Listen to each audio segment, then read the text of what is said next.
Hi, welcome all to Entri Technical YouTube channel. So, ഇന്നത്തെ video സെഷനിൽ നമ്മൾ discuss ചെയ്യാൻ പോകുന്നത് സിവിൽ മെക്കാനിക്കൽ എഞ്ചിനീയറിംഗ് ഗ്രാജുവേറ്റ്സിന് കേരള PSC ഇനി വരാൻ പോകുന്ന എക്സാമുകൾ. അതായത് നമ്മൾ ഓൾറെഡി എക്സാം നോട്ടിഫിക്കേഷൻ വന്നു, അപ്ലൈ ചെയ്തൊക്കെയാണ്. അപ്പോൾ ഇനി ഏതൊക്കെ എക്സാമുകളാണ് നമുക്ക് റീസെൻ്റ് ആയിട്ട് വരാനുള്ളത്. അപ്പോൾ അവിടെ നമ്മൾ ഡിസ്കഷൻ നമ്മൾ ഉദ്ദേശിക്കുന്നത് നമ്മളിപ്പോൾ ഒരു എക്സാമിന് പ്രിപ്പയർ ചെയ്യുന്ന സമയത്ത് ഇപ്പം നമ്മളിപ്പോൾ ഒരൊറ്റ മേ ബി ഒരു അസിസ്റ്റന്റ് എഞ്ചിനീയർ എക്സാമിന് പ്രിപ്പയർ ചെയ്യണം. അപ്പോൾ ആ എക്സാമിന് നമ്മൾ പഠിക്കുന്ന കാര്യങ്ങൾ വേറെ കുറച്ച് എക്സാമിനൊക്കെ യൂസ്ഫുൾ ആവുകയാണെങ്കിൽ നമുക്ക് എന്താ കുറച്ച് എനർജിയാണ് പഠിക്കുക അല്ലേ, ഒരു മോട്ടീവ്. നമ്മൾ ഒരു ഈ എക്സാമിന് പഠിക്കുന്ന നമുക്ക് 2-3 എക്സാമുകൾ ഉണ്ടല്ലോ, അപ്പോൾ ഏതെങ്കിലുമൊക്കെ നമുക്ക് എഴുതിയെടുക്കാൻ പറ്റും, ട്രാക്ക് ചെയ്യാൻ പറ്റും. അപ്പോൾ ആ ഒരു രീതിയിൽ ഉള്ള അങ്ങനെ എന്തെങ്കിലും ഇന്റർ കണക്റ്റഡ് ആയിട്ടൊക്കെ പഠിക്കാൻ പറ്റുമോ എന്നൊക്കെ അതിനെ പറ്റി നമുക്ക് ഒന്ന് അനലൈസ് ചെയ്യാം. ഓക്കെ, അപ്പോൾ നോർമലി സിവിലിന്റെ കേസിൽ എനിക്ക് തോന്നുന്നു ഇപ്പോൾ റീസെന്റ് ആയിട്ട് നോട്ടിഫിക്കേഷൻ വന്നിരിക്കുന്ന പോളിടെക്നിക് ആണ്. നമ്മുടെ പോളിടെക്നിക് കോളേജുകളിൽ അധ്യാപക തസ്തിക. അതെനിക്ക് തോന്നുന്നു ബിടെക് ഗ്രാജുവേറ്റ്സിന് കയറാൻ പറ്റുന്ന ഏറ്റവും ടോപ്പ് പോസ്റ്റ് ആണ്. ഏറ്റവും ടോപ്പ് പോസ്റ്റ് ജോബ് വൈസ് നോക്കുവാണെങ്കിലും സാലറി വൈസ് നോക്കുവാണെങ്കിലും ഒക്കെ വളരെ നല്ലൊരു പോസ്റ്റ് ആണ്. അത് മാത്രമല്ല ഫ്രഷേഴ്സിന് ആദ്യമായി അപ്ലൈ അവർക്ക് വീട്ടിൽ ഒരു ഗോൾഡൻ ഓപ്പർച്യൂണിറ്റി ആണ്. ആക്ച്വലി അവർ ഇറങ്ങിയ ഉടനെ ലെക്ചറിന്റെ സിവിൽ എഞ്ചിനീയറിന്റെ നോട്ടിഫിക്കേഷൻ വന്നത് തന്നെ ഈ പ്രാവശ്യത്തെ റിസൾട്ട് വന്ന് നെക്സ്റ്റ് വീക്ക് ആണ്. അപ്പോൾ അവർക്കും അപ്ലൈ ചെയ്യാൻ പറ്റും. അത് റീസെന്റ് ആയിട്ട് പാസ് ഔട്ട് ആയ കുട്ടികൾക്ക് ഫ്രഷേഴ്സിന് ഇത്രയും നല്ലൊരു അവസരമാണ് കിട്ടുന്നത്. ഫസ്റ്റ് തന്നെ ലെക്ചർ ആയിട്ട് കയറി കഴിഞ്ഞാൽ അവർക്ക് പ്രൊമോഷൻ. മാത്രമല്ല ഈ ലെക്ചർ ഇൻ പോളിടെക്നിക് എന്ന് പറയുന്നത് നേരത്തെ ഒരുപാട് വർഷം മുന്നേ പാസ് ഔട്ട് ആയ ആൾക്കാർ വെയിറ്റ് ചെയ്തിരിക്കുന്ന ഒരു പോസ്റ്റാണ്. അതായത് ടീച്ചിങ് പാഷൻ ആയിട്ടുള്ള ആൾക്കാർ പോളിടെക്നിക് കോളേജുകളിൽ അധ്യാപകസ്ഥ എന്ന് പറഞ്ഞു വെയിറ്റ് ചെയ്തിരിക്കുന്നു. അപ്പോൾ ആ ഒരു അവസരമാണ് ഇപ്പോൾ റീസെന്റ് ആയ പാസ് ഔട്ട് ആയ കുട്ടികൾക്ക് ഫസ്റ്റ് തന്നെ കിട്ടുന്നത്. അത് അവരത് മാക്സിമം യൂട്ടിലൈസ് ചെയ്യാൻ നോക്കും. കാരണം അവർക്ക് എന്ന് പറഞ്ഞു കഴിഞ്ഞാൽ ഇപ്പോൾ പഠിച്ചിറങ്ങിയത് കൊണ്ട് തന്നെ ആ ഒരു സബ്ജക്റ്റ് കാര്യങ്ങളെല്ലാം അവർ ഓൾറെഡി അവെയർ ആണ്, ടച്ചിലാണ്. അതൊന്ന് മൗൾഡ് ചെയ്തെടുക്കുക എന്നുള്ളതാണ് അതിനകത്തുള്ള മെയിൻ ഫാക്ടർ. പിന്നെ വേറെ കാര്യം എന്ന് വെച്ച് കഴിഞ്ഞാൽ ഇതിൽ തന്നെ ഓൾറെഡി എംടെക് ഉള്ള ഗ്രാജുവേറ്റ്സ് AP അപ്ലൈ ചെയ്തിട്ട് നോട്ടിഫിക്കേഷൻ വന്നവർ അപ്ലൈ ചെയ്ത് എക്സാമിന് വെയിറ്റിംഗ് ആണ്. അപ്പോൾ ഇതിനകത്ത് ഈ ബേസിക് എഞ്ചിനീയറിംഗ് സബ്ജക്ട്സും മാത്തമാറ്റിക്സും വരുന്നുണ്ട്. അപ്പോൾ അത് കുറച്ചൊക്കെ കോമൺ ആയിട്ട് ഇവർക്ക് കൊണ്ടുപോകാം. ഓക്കെ, അപ്പോൾ അതായത് ഇപ്പം ലെക്ചർ ഇൻ സിവിൽ എഞ്ചിനീയറിംഗ് ബേസിൽ ലെക്ചർ ഇൻ പോളിടെക്നിക്കും ഉണ്ട്, അതേപോലെ തന്നെ എംടെക് ഗ്രാജുവേറ്റ്സിന് അസിസ്റ്റന്റ് പ്രൊഫസർ ഉണ്ട്. അപ്പോൾ ഈ രണ്ട് എക്സാമുകൾക്ക് നമുക്ക് ബേസിക് എഞ്ചിനീയറിംഗ് സബ്ജക്ട്സ് ഉണ്ട്, മാത്സും ഉണ്ട്. അപ്പോൾ കുറച്ച് കോമൺ വരുന്നത് നമുക്ക് AP ലെവലിൽ പ്രിപ്പയർ ചെയ്ത് കഴിഞ്ഞാൽ അവർക്ക് പോളിടെക്നിക് ലെക്ചർ എക്സാം കുറച്ചുകൂടെ സിമ്പിൾ ആയിട്ട് ക്രാക്ക് ചെയ്യാൻ സാധിക്കും. പക്ഷേ ബേസിക് എഞ്ചിനീയറിംഗ് സബ്ജക്ട്സിൽ എനിക്ക് തോന്നുന്നു മാത്സിൽ ബേസിക് എഞ്ചിനീയറിംഗ് പോളി ആകുമ്പോഴത്തേക്ക് അവിടെ ഡിപ്ലോമ ലെവലിലുള്ള മാത്തമാറ്റിക്സ് ആണ്. ഞാൻ പറഞ്ഞത് AP ലെവൽ നമ്മൾ പഠിച്ചു കഴിഞ്ഞാൽ കുറച്ചും കൂടി എളുപ്പമായിട്ട് നമുക്ക് പോളിടെക്നിക് അപ്പം എംടെക് ഗ്രാജുവേറ്റ്സിന് ഈ രണ്ട് അവസരങ്ങൾ ഒരുമിച്ച് കിട്ടുകയാണ്. അത് രണ്ടും ടീച്ചിങ് ജോബാണ്. ഓക്കെ, അപ്പോൾ അതിനകത്ത് സിവിലിന്റെ കോർ സബ്ജക്റ്റിലേക്ക് പോകുമ്പോൾ എങ്ങനെയാണ് വെയിറ്റേജ്? ഇപ്പോൾ അസിസ്റ്റന്റ് പ്രൊഫസർ എക്സാമിന് പ്രിപ്പയർ ചെയ്യുന്ന ടൈം അല്ലെങ്കിൽ വെയിറ്റേജിനേക്കാളും കൂടുതൽ ക്വസ്റ്റ്യൻ ചോദിക്കുന്ന ലെവലിലായിരിക്കും ഒരു വ്യത്യാസം ഉണ്ടാവുക. ടോപ്പിക് ഒക്കെ ഓൾമോസ്റ്റ്ലി സെയിം തന്നെയാണ്. പക്ഷേ പോളിടെക്നിക് ലെക്ചറിന് കുറച്ച് തിയറി സബ്ജക്ട്സ് കുറച്ച് കൂടുതലുണ്ട്. കുറച്ച് എക്സ്ട്രാ ബിൽഡിംഗ് കൺസ്ട്രക്ഷൻ ആണെങ്കിലും അതിൽ കൺസ്ട്രക്ഷൻ മാനേജ്മെന്റ് ആണെങ്കിലും കുറച്ച് എക്സ്ട്രാ വെയിറ്റേജ് ഉണ്ട്. ഇപ്പോൾ ഉള്ള സിലബസ് വെച്ച് പോളിടെക്നിക് ആണ്. പക്ഷേ AP അങ്ങനെയല്ല, കൂടുതലും സിവിലിന്റെ കോർ സബ്ജക്ട്സ് ആണ്. പിന്നെ ക്വസ്റ്റ്യന്റെ ലെവൽ എന്തായാലും ഡെഫിനറ്റ്ലി കാര്യം രണ്ടിന്റെ ക്വാളിഫിക്കേഷനിൽ ഡിഫറൻസ് ഉണ്ടായിരുന്നു. ഡെഫിനറ്റ്ലി ആ ഒരു വ്യത്യാസം. പിന്നെ റീസെന്റ് ആയിട്ട് എനിക്ക് തോന്നുന്നു നമ്മളിപ്പം കഴിഞ്ഞ കുറച്ച് എക്സാമ്പിൾ അനാലിസിസ് നടത്തി കഴിഞ്ഞു കഴിഞ്ഞാൽ നമുക്കറിയാം ക്വസ്റ്റ്യൻ പാറ്റേൺ മോസ്റ്റ്ലി എഞ്ചിനീയറിംഗ് സർവീസിന്റെ പ്രിലിംസ് അല്ലേ, അതേപോലെ തന്നെ അതർ സ്റ്റേറ്റ് PSC എക്സാംസിന്റെ PSCB എക്സാമിലൊക്കെ ക്വസ്റ്റ്യൻ അതുപോലെ വേറെ സ്റ്റേറ്റിന്റെ PSC ക്വസ്റ്റ്യൻസ് വന്നിട്ടുണ്ട്. അപ്പം അങ്ങനെയുള്ള ക്വസ്റ്റ്യൻസ് ആണ്. അപ്പോൾ ഈ ന്യൂ പാറ്റേൺ ക്വസ്റ്റ്യൻസ് ആണ് വരുന്നത് എന്നുള്ളത്. കാരണം നേരത്തെ PSCയിൽ നമ്മൾ കണ്ടുകൊണ്ടിരുന്നത് കുറച്ച് തിയറട്ടിക്കൽ ആയിട്ടുള്ള നോർമൽ ക്വസ്റ്റ്യൻസ്. അപ്പോൾ അതിൽ നിന്നൊരു ചേഞ്ച്, ആ ചേഞ്ച് മീൻസ് നോർമലി ESC എക്സാംസിനൊക്കെ ഒരുപാട് ചോദിക്കുന്നത് തന്നെയാണ്. പക്ഷേ കേരള PSCയിലേക്ക് വന്നപ്പോൾ നമുക്കതൊരു ന്യൂ പാറ്റേൺ ആയി തോന്നി എന്നുള്ളതാണ് അല്ലേ. അപ്പോൾ നോർമലി നമ്മൾ ആ ഒരു രീതിയിൽ ഇപ്പോൾ എഞ്ചിനീയറിംഗ് സർവീസ് പ്രിലിംസിന്റെ ക്വസ്റ്റ്യൻസും അതർ സ്റ്റേറ്റ് PSC ക്വസ്റ്റ്യൻസ് ഒക്കെ വർക്ക്ഔട്ട് ചെയ്ത് പോയി നമ്മുടെ ഒരു കൺസെപ്റ്റ് കിട്ടി കഴിഞ്ഞാൽ ക്വസ്റ്റ്യൻസ് ചെയ്യുന്ന രീതിയിൽ ഒരു മാറ്റം വരും. അത് മാത്രമാണ് വരുത്തേണ്ടത്. പിന്നെ ഇപ്പം നമുക്ക് പറയാനുള്ള അടുത്ത വിട്ടുണ്ടാവുന്ന പറഞ്ഞാൽ നമ്മൾ ഓൾറെഡി അപ്ലൈ ചെയ്ത വാട്ടർ അതോറിറ്റി, അത് സിവിലുകാർക്കും മെക്കാനിക്കലുകാർക്കും കോമൺ ആയിട്ട് കേരള വാട്ടർ അതോറിറ്റി അതുപോലെ തന്നെ വാട്ടർ അതോറിറ്റി ഓവർസീ ഗ്രേഡ് 1. അപ്പോൾ നമുക്ക് KWAയുടെ assistant engineer post already notification വന്നതാണ്. എക്സാം ഡേറ്റ് ഓൾറെഡി അതിന്റെ കുറച്ച് ക്ലാരിഫിക്കേഷൻസ് കാര്യങ്ങളൊക്കെ ആയിട്ട് മുന്നോട്ട് പോകാൻ വെയിറ്റ് ചെയ്യാണ്.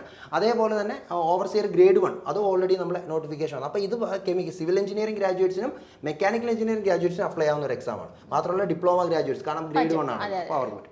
അപ്പോൾ അവിടെ നമുക്ക് സിവിലിൽ നിന്നുള്ള ക്വസ്റ്റ്യൻസുകൾ കാണും, മെക്കാനിക്കൽ. അപ്പോൾ അതിനകത്ത് നമുക്ക് ഇന്റർ കണക്ട് ചെയ്ത് പഠിക്കുക എന്ന് പറഞ്ഞു കഴിഞ്ഞാൽ ഇപ്പോൾ എ ലെവലിൽ പഠിക്കുന്നവർക്ക് ആ ഗ്രേഡ് 1 എക്സാം എഴുതാൻ പറ്റും. കാരണം ടോപ്പിക് സെയിം ആണെങ്കിലും ക്വസ്റ്റ്യന്റെ ലെവൽ ഒന്ന് ഒരു ഡിപ്ലോമ ആകുമ്പോഴത്തേക്കും നമുക്കറിയാലോ കുറച്ചുകൂടെ താഴ്ന്നു നിൽക്കും. പക്ഷെ അവർ പഠിക്കുന്ന കൺസെപ്റ്റും കാര്യങ്ങളും ഒക്കെ നമുക്ക് എന്ത് ചെയ്യാം, ഈ 2 എക്സാമിന് പഠിക്കുന്ന എല്ലാ ഉദ്യോഗാർത്ഥികളും ഇതും കൂടെ മനസ്സിൽ വെച്ച് പഠിക്കുക. നിങ്ങൾക്ക് ഗ്രേഡ് 1 എക്സാമിനും ഇത് ഡെഫിനറ്റ്ലി യൂസ്ഫുൾ ആവും എന്നുള്ളത് അല്ലേ.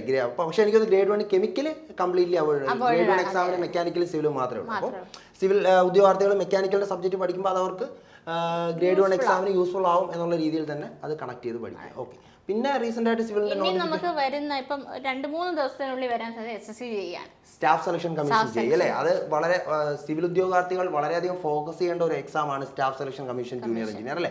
അപ്പോൾ അതായത് ഇപ്പോൾ റീസെന്റ് ആയിട്ട് പാസ് ഔട്ട് ആയ കുട്ടികൾക്കും അപ്ലൈ ചെയ്യാൻ പറ്റും. അതിന്റെ exam already staff selection commission calendar publish ചെയ്തപ്പോൾ probably November middle exam date already വന്നതാണ്. അപ്പോൾ ഈ SSC എന്ന് പറയുന്ന ഒരു സെൻട്രൽ ഗവൺമെന്റ് ജോബാണ് അല്ലേ സ്റ്റാഫ് സെലക്ഷൻ. പക്ഷേ സിവിൽ ഉദ്യോഗാർത്ഥികൾക്ക് ഒരു added advantage vacancy as compared to other departments കൂടുതലാണ്. അപ്പോൾ മാത്രമല്ല അതിന്റെ ഒരു സിലബസ് നോക്കുവാണെങ്കിൽ എങ്ങനെയാണ് അവിടെ 100 മാർക്ക് ടെക്നിക്കലാണ്. 100 മാർക്ക് ടെക്നിക്കൽ, പക്കാ ടെക്നിക്കൽ മാത്രമാണ് സിവിലിന്റെ. അപ്പൊ നമ്മളിപ്പോ എക്സാമിനൊക്കെ പ്രിപ്പയർ ചെയ്യുന്നവർക്ക് അവിടെ യൂസ്ഫുൾ ആണ്.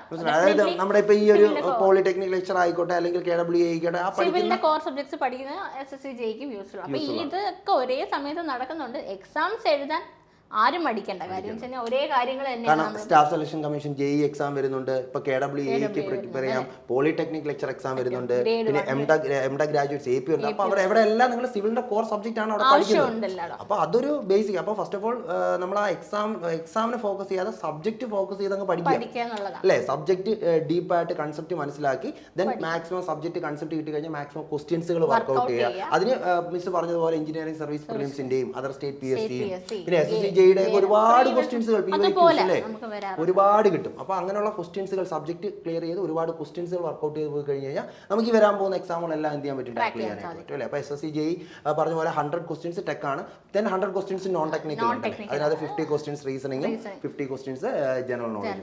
പക്ഷേ എനിക്ക് തോന്നുന്നു SSC JEE കണക്ട് ചെയ്യുമ്പോൾ അതിനനുസരിച്ച് റെയിൽവേ RRB JEE അതും അടുത്ത വർഷം നമുക്ക് വ്യത്യാസം എന്ന് വെച്ച് കഴിഞ്ഞാൽ ടയർ 1 കംപ്ലീറ്റ്ലി നോൺ ടെക്നിക്കൽ ആണ്, ടയർ 2 മാത്രമാണ് ടെക്നിക്കൽ. അപ്പോൾ ടയർ 1 നമ്മൾ വൺസ് ക്വാളിഫൈ ചെയ്ത് ടയർ 2 എത്തിയാൽ മാത്രമാണ് നമുക്ക് ടെക്നിക്കൽ വരിക. അപ്പോൾ അത് കുറച്ചുകൂടെ ടൈം ഉണ്ട് നമുക്ക്. പക്ഷെ എന്നിരുന്നാലും അത് മനസ്സിൽ വെക്കാം. അപ്പോൾ അതൊന്ന് ഈ SSC JEE RRB JEE ഇപ്പോൾ SSC already notification exam date ഇപ്പം വരുന്നുണ്ട്.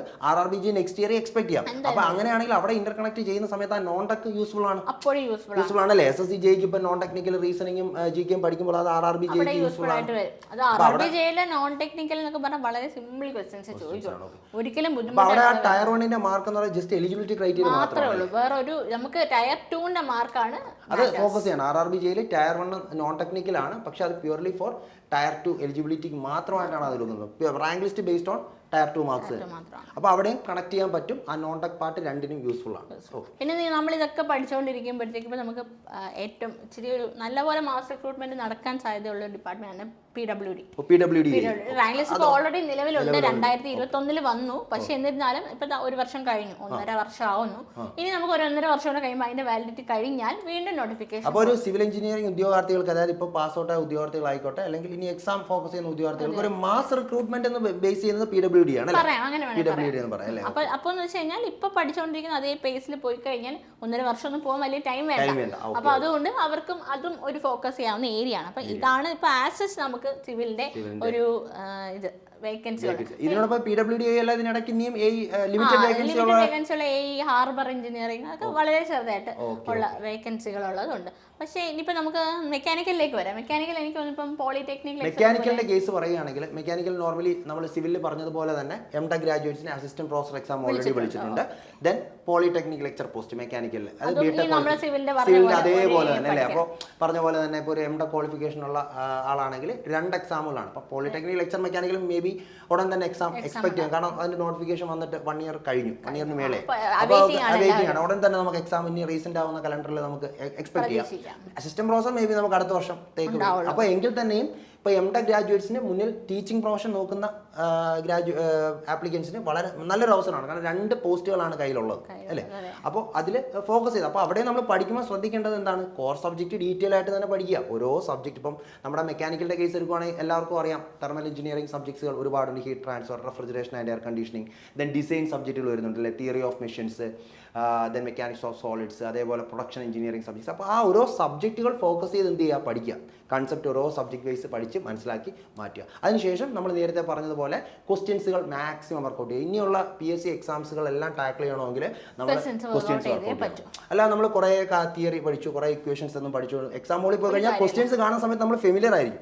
ഇത് ചെയ്തെത്തിക്കാൻ പറ്റത്തില്ല. ചിലപ്പോൾ മേ ബി നമ്മൾ കുറേ ടൈമൊക്കെ എടുത്ത് ചെയ്തെങ്കിൽ നമുക്ക് അത്രയും ക്വസ്റ്റ്യൻസ് ആ ലിമിറ്റഡ് ടൈമിനുള്ളിൽ കംപ്ലീറ്റ് ചെയ്യാൻ പറ്റും. അപ്പോൾ ആ ഒരു കാര്യം നമ്മൾ ഫോക്കസ് ചെയ്യേണ്ടത് മാക്സിമം ക്വസ്റ്റ്യൻസ്. അപ്പോൾ നമ്മൾ തിയറി പഠിക്കുക, ഇക്വേഷൻസ് ഒക്കെ കാണുക. പിന്നെ വേറെ കുറച്ച് കാര്യങ്ങൾ, കുറേ കൺസെപ്റ്റുകൾ നമ്മൾ ക്വസ്റ്റ്യൻസിലൂടെ പഠിക്കും. നമ്മളിപ്പം കുറേ തിയറി ഒക്കെ പഠിച്ചെങ്കിലും നമ്മൾ ക്വസ്റ്റ്യൻസ് ചെയ്യുന്ന സമയത്ത് മേ ബി നമ്മൾ ആ പഠിച്ച തിയറി നമ്മളെ ചിലപ്പം സഹായിക്കത്തില്ല. കുറച്ച് അഡീഷണൽ കൺസെപ്റ്റുകളോ. അപ്പം കുറേ കാര്യങ്ങൾ നമ്മൾ എന്ത് ചെയ്യും, ക്വസ്റ്റ്യൻസിലൂടെ പഠിക്കും. കുറേ കൺസെപ്റ്റുകൾ പഠിക്കും. അപ്പം ക്വസ്റ്റ്യൻസ് ഓറിയന്റഡ് ആയിട്ട് ക്വസ്റ്റ്യൻസ് മാക്സിമം വർക്കൗട്ട് ചെയ്യുക എന്നുള്ളതാണ് നമ്മൾ മെയിൻലി ഒരു PSC എക്സാം ഓർഡർ ചെയ്യുമ്പോൾ നമ്മൾ ചെയ്യേണ്ടത്. അപ്പം മെക്കാനിക്കൽ കേസ് പോളിടെക്നിക് എല്ലാവരും പറയണം. അപ്പോൾ പോളിടെക്നിക് ലെക്ചറും അസിസ്റ്റന്റ് പ്രൊഫസറും നമുക്ക് ഓൾറെഡി അറിയാം.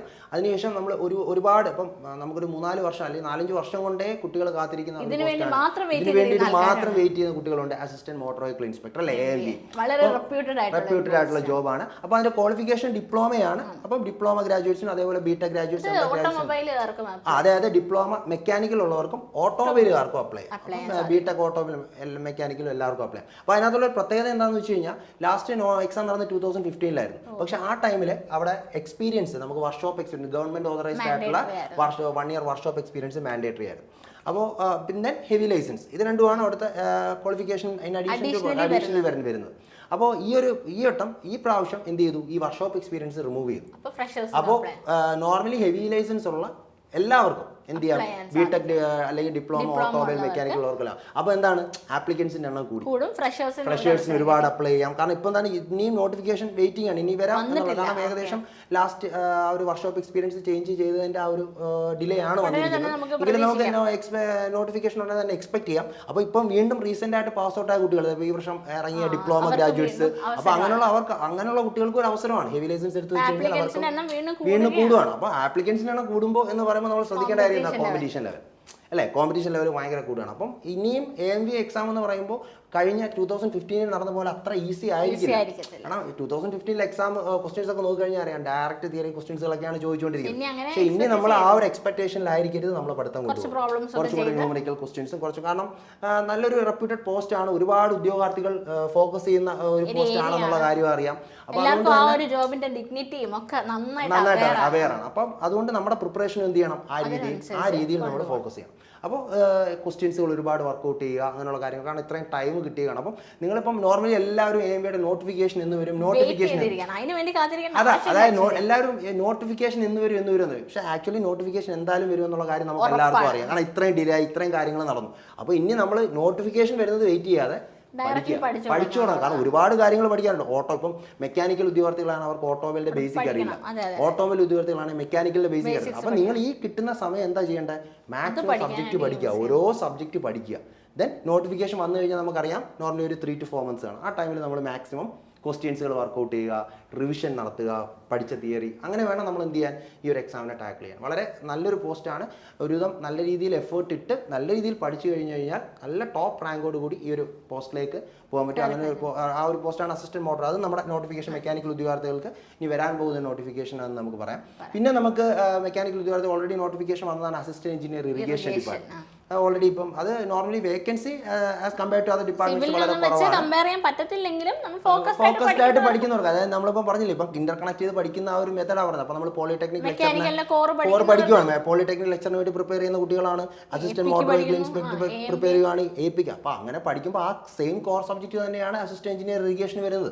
അപ്പോൾ അത് നമുക്കൊരു അഡീഷണൽ എക്സാം കൂടെ ഉണ്ട് എന്നുള്ളതിനെ ഫേസ് ചെയ്ത് പഠിക്കുക, അത്രേ ഉള്ളൂ. അല്ലാതെ ആ ഒരു എക്സാം ഫോക്കസ് ചെയ്യുന്നത് കാരണം ലിമിറ്റഡ് വേക്കൻസി അവിടെ വരുന്നത്. ടോപ്പ് റാങ്ക് വേണമെങ്കിലും അപ്പോൾ നമ്മൾ എഴുതുന്ന എക്സാമിനോടൊപ്പം നമുക്കൊരു അഡീഷണൽ എക്സാം ആ ഒരു രീതിയിൽ എന്ത് ചെയ്യുക അപ്രോച്ച് ചെയ്യുക. അപ്പോൾ ആ രീതിയിൽ കാണാൻ നമ്മൾ പഠിക്കുന്ന സബ്ജക്റ്റുകൾ തന്നെയാണ് 100 ക്വസ്റ്റ്യൻസും പ്യൂർലി മെക്കാനിക്കലാണ് ഏരിയസ്. അപ്പോൾ അതൊക്കെ നമുക്കൊരു യൂസ് ആണ് എന്ന് തന്നെ പറയാം അല്ലേ.